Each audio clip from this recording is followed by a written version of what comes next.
For some people it was a road building project. For some people it was an environmental project.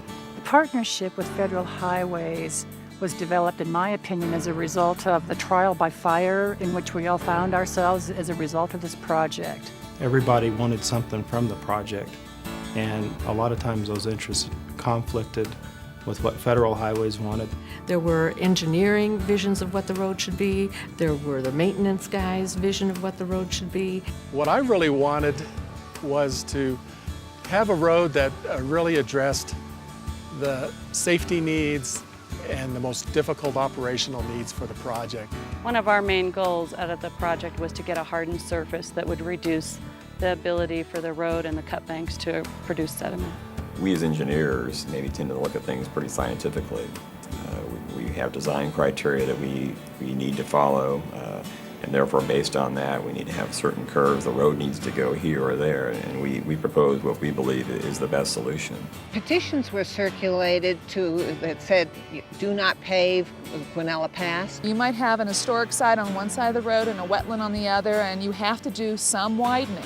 What do? Do you impact the wetland or do you impact the historic site? I was worried about the stress on my staff because there was so much emotion. People would yell at you. People would cry.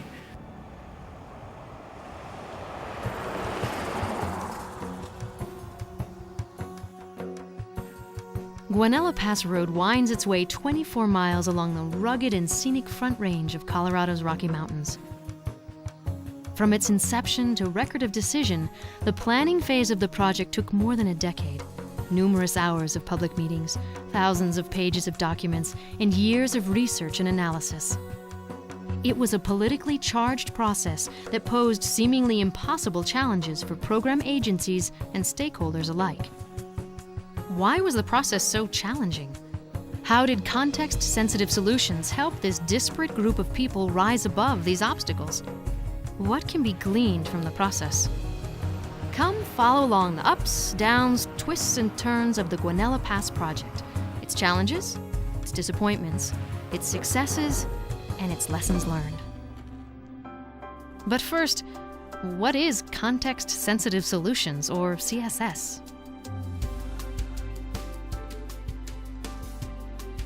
Thinking Beyond the Pavement, a seminal highway workshop held in the late 1990s, defined it this way. Context-sensitive solutions asks questions first about the need and purpose of the transportation project, and then equally addresses safety, mobility, and the preservation of scenic, aesthetic, historic, environmental, and other community values.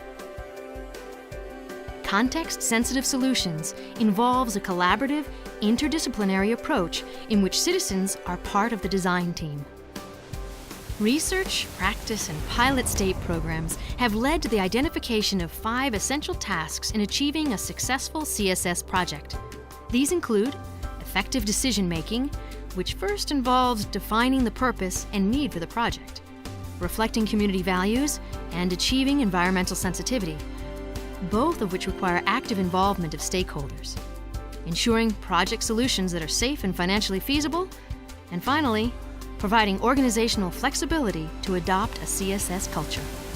Specific tools have been identified that enable the realization of these tasks.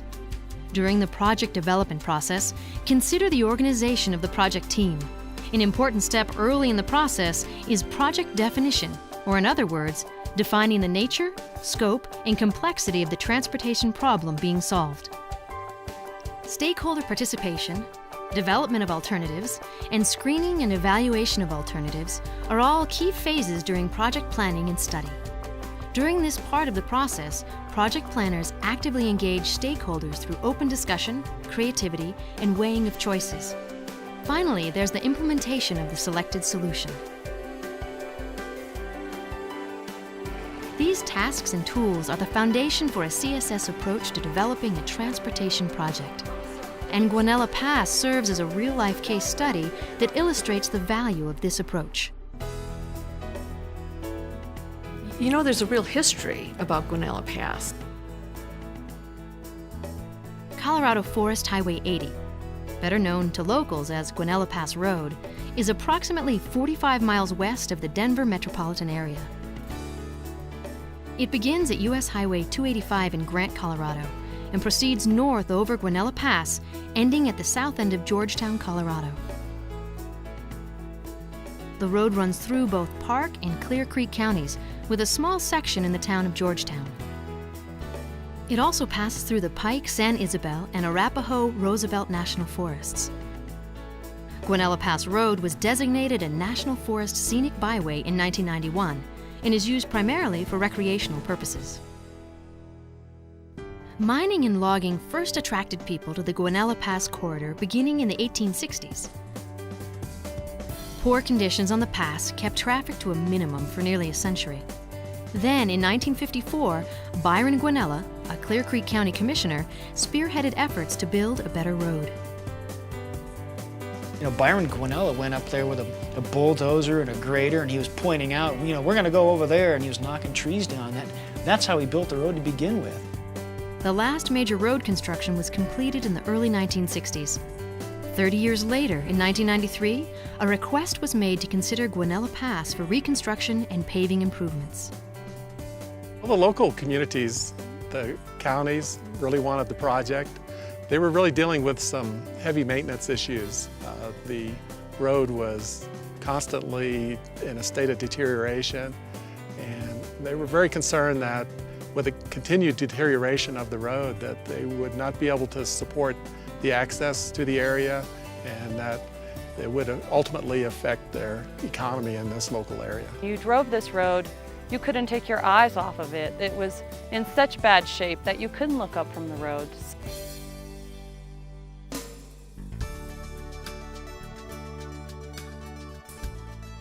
The transportation needs were identified as increased traffic volumes, local access, inadequate surface conditions, and safety issues related to sharp curves, limited sight, inconsistent width, sharp drop-offs, and roadside hazards. It was falling off into the creeks. I mean, we're losing wetlands.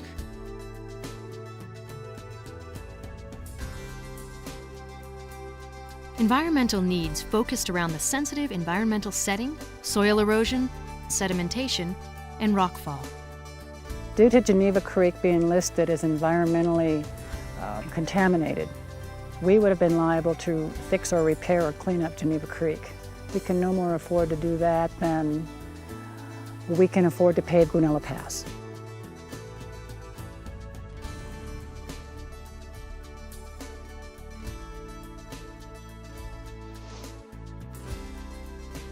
Maintenance needs included drainage, untreated roadway surface, and most importantly, roadway maintenance costs.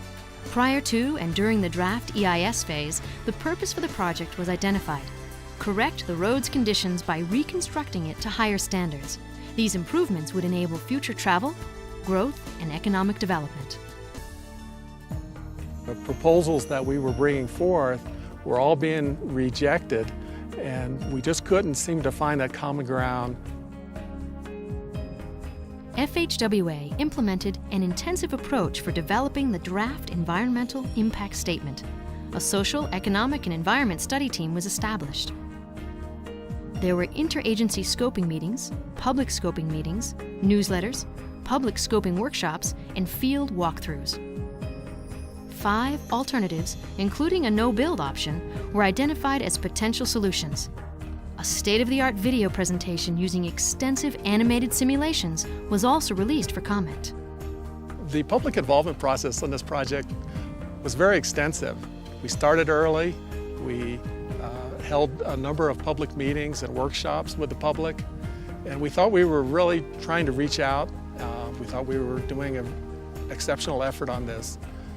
And the more we got into it, the more we could sense the disappointment, I think, from the public that we weren't delivering the expectations that they were looking for with this project. After we received our draft environmental impact statement comments back from the public, that was loud and clear that we had not seen or understood their concerns about this project. They felt like we were maybe over-designing what they felt was really needed. A lot of opposition came out.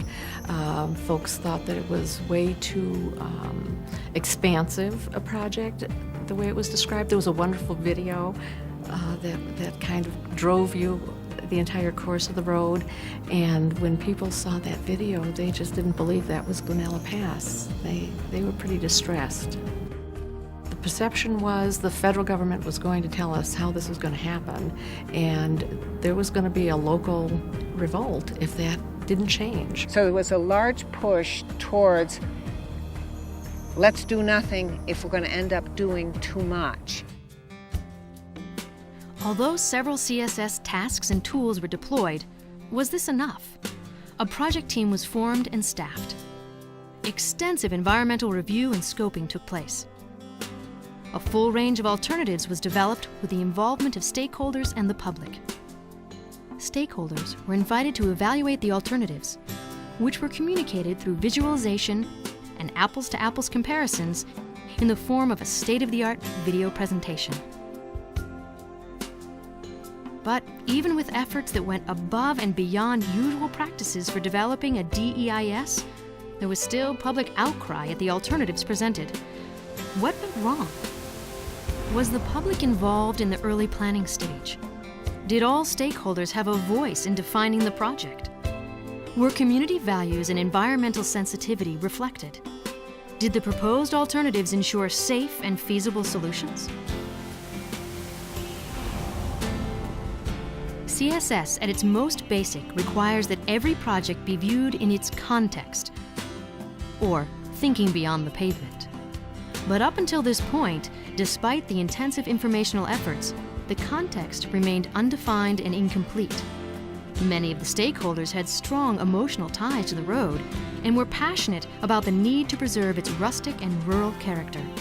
They felt this need had been ignored, and some stakeholders felt excluded from the planning and decision-making process altogether. We were going to do the right thing, get the people involved.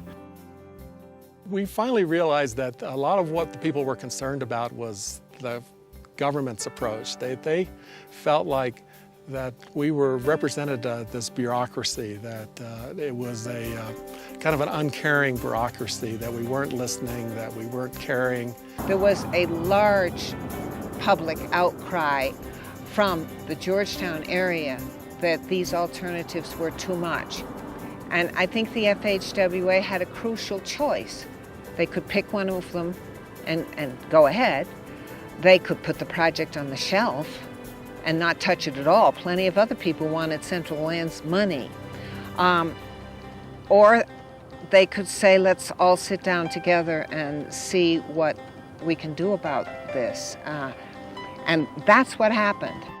Well, they didn't walk away, and they didn't slam the door. The idea came up to get some help for engineers, and that turned out to be an organizational psychologist that helped us understand how to present ourselves differently to the public. FHWA realized they needed some assistance with the interpersonal side, that working with others toward the resolution of a conflict or to overcome some of the differences was a matter of the human dynamic, not just the technical components. So they asked me to help them learn and understand that whole aspect of what was going on, help them have more insight into the dynamics of the situation, both in terms of what others may be doing or what they may be doing.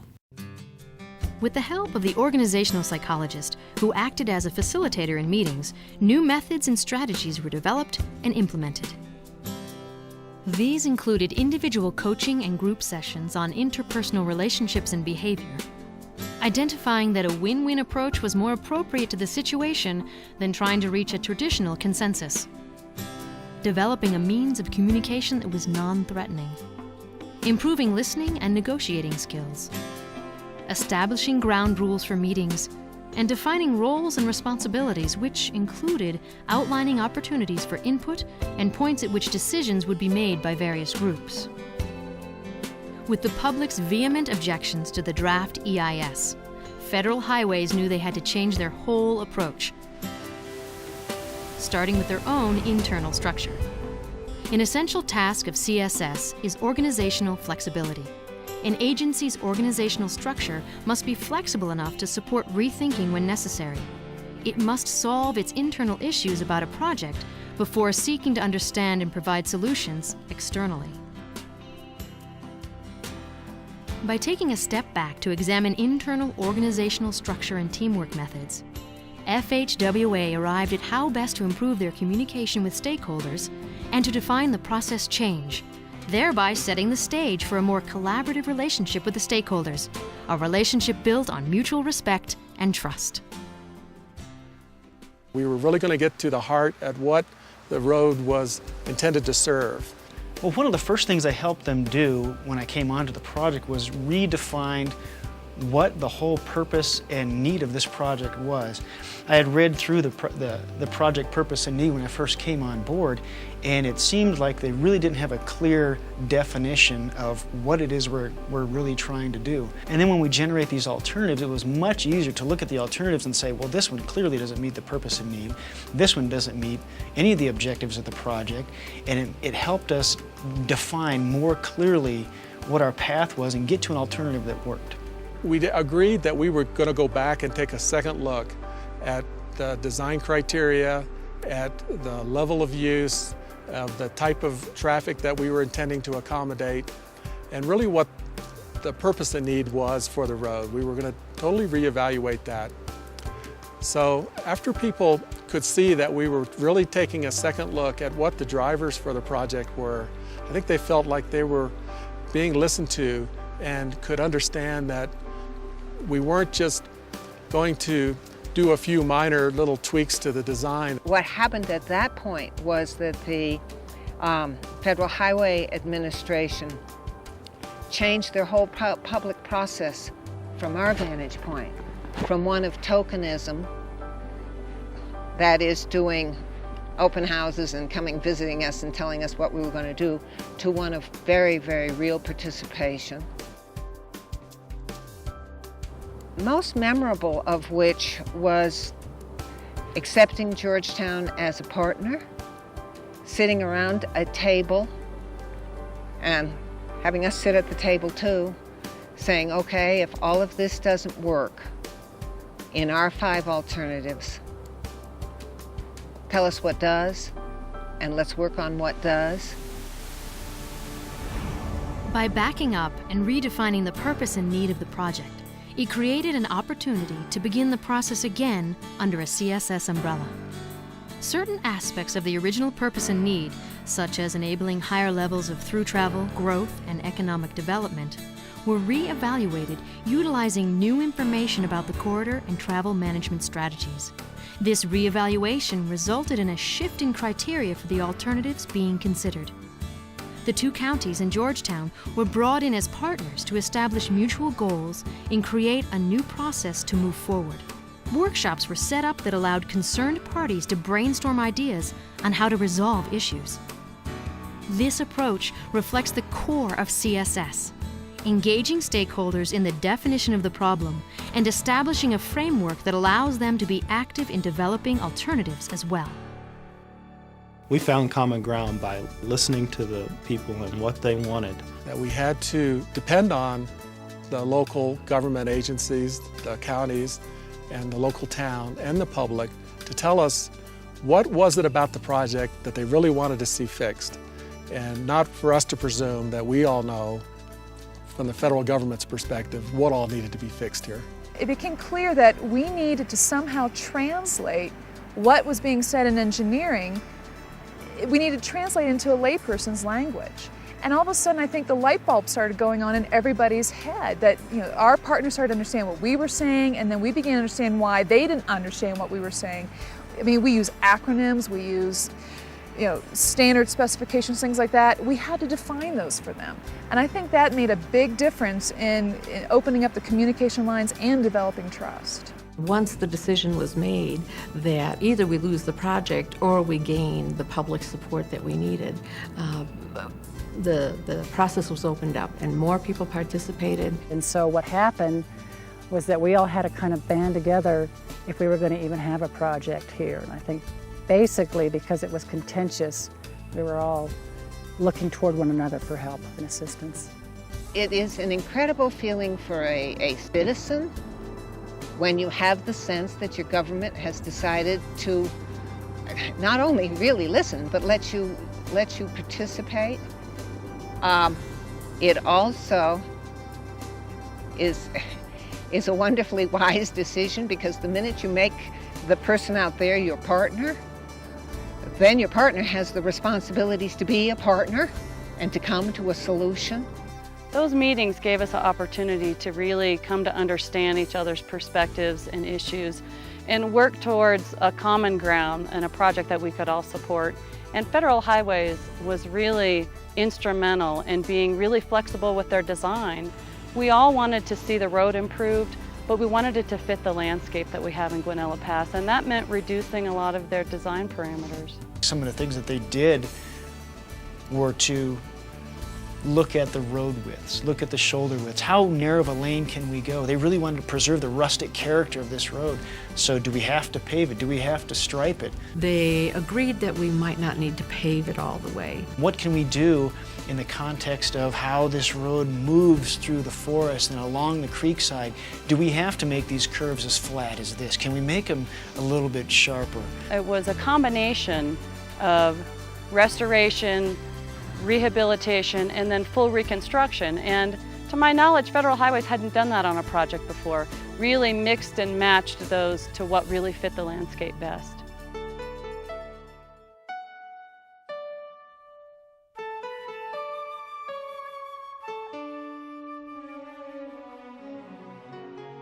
They opened up to the public all kinds of opportunities to view materials, to view engineering concepts. We went out, did mock-ups, put the mock-ups up against the existing retaining walls, got approval from the people, and it was a big success. We took, I don't know, how many dozens of photos up there, and we selected a few of them to render what this road would look like. I think it helped people get a better feel and a better picture of what was going to happen to their road. As conversations were happening, we would do walk-downs on this road, and we would have engineers listening and discussing and taking notes and make some modification that would accomplish whatever that goal was. Actually, it did not take us very long to come to Alternative 6, which became the supplemental and the preferred alternative, and which is the current record of decision and the current action on the road.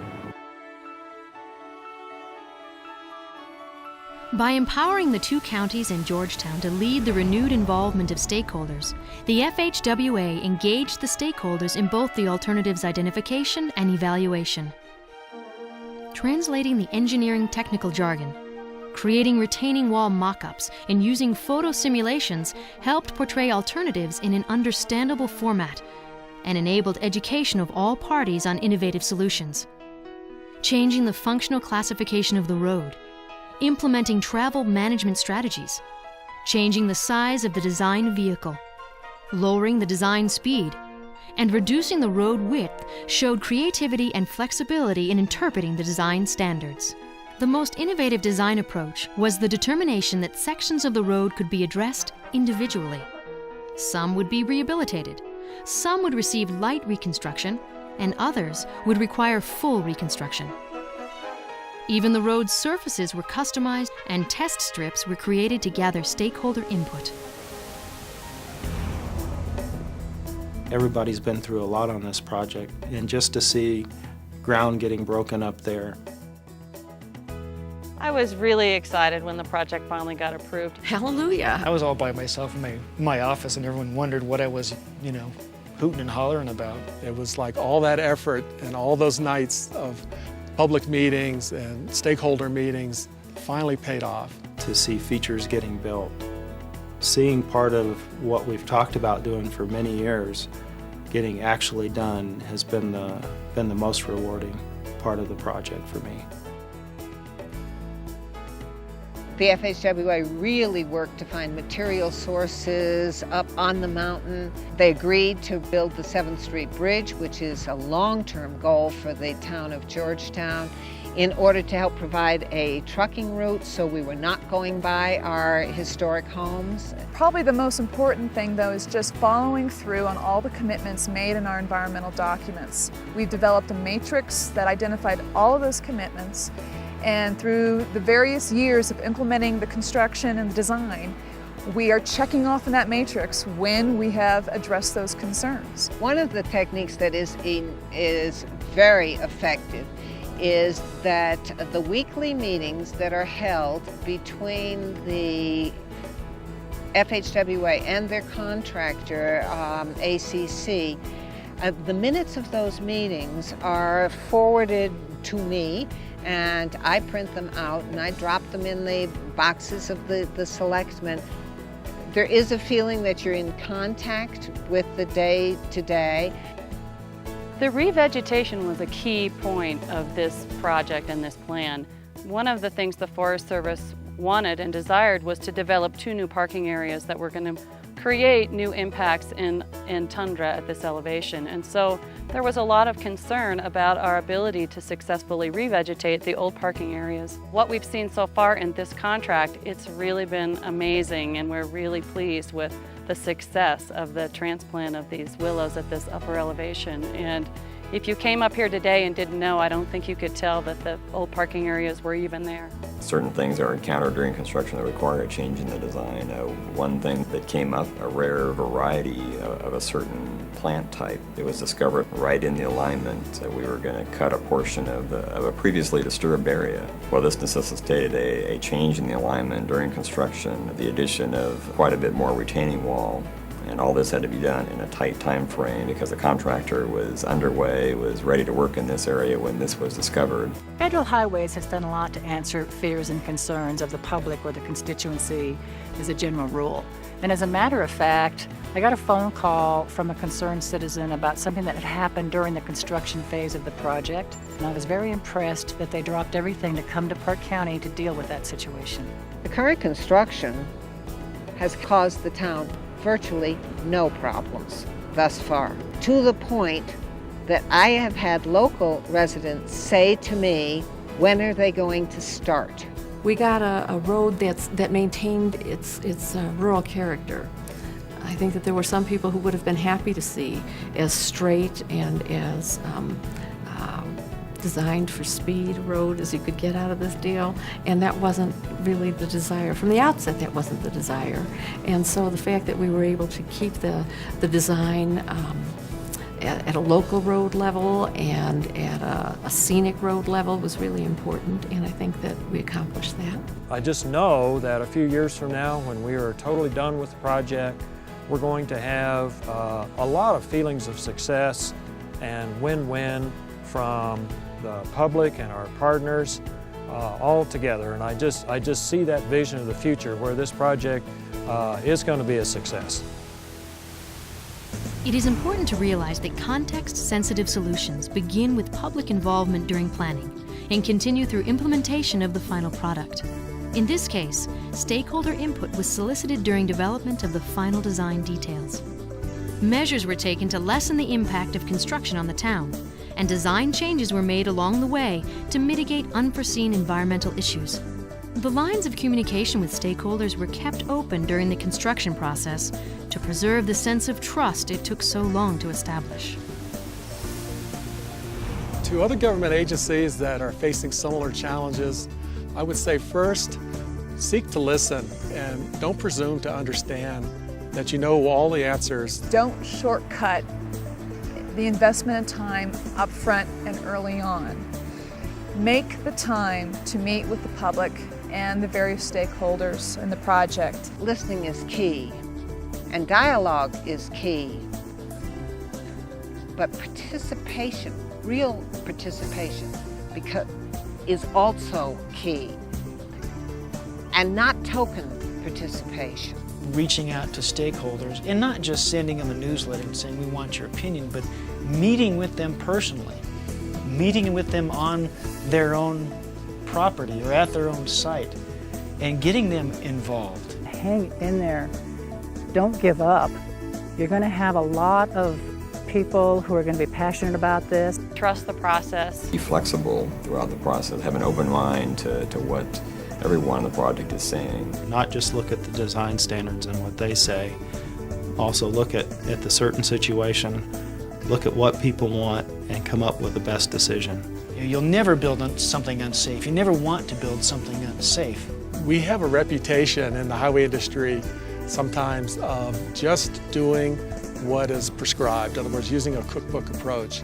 And I think this project really exemplifies what can be accomplished when we go beyond that and really look at a more customized approach and really seek to find a unique solution to a unique area.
The information presented in this program is based on the material contained in the NCHRP report, A Guide to Best Practices for Achieving Context-Sensitive Solutions. For an online version of this report, point your browser to the web address on the screen.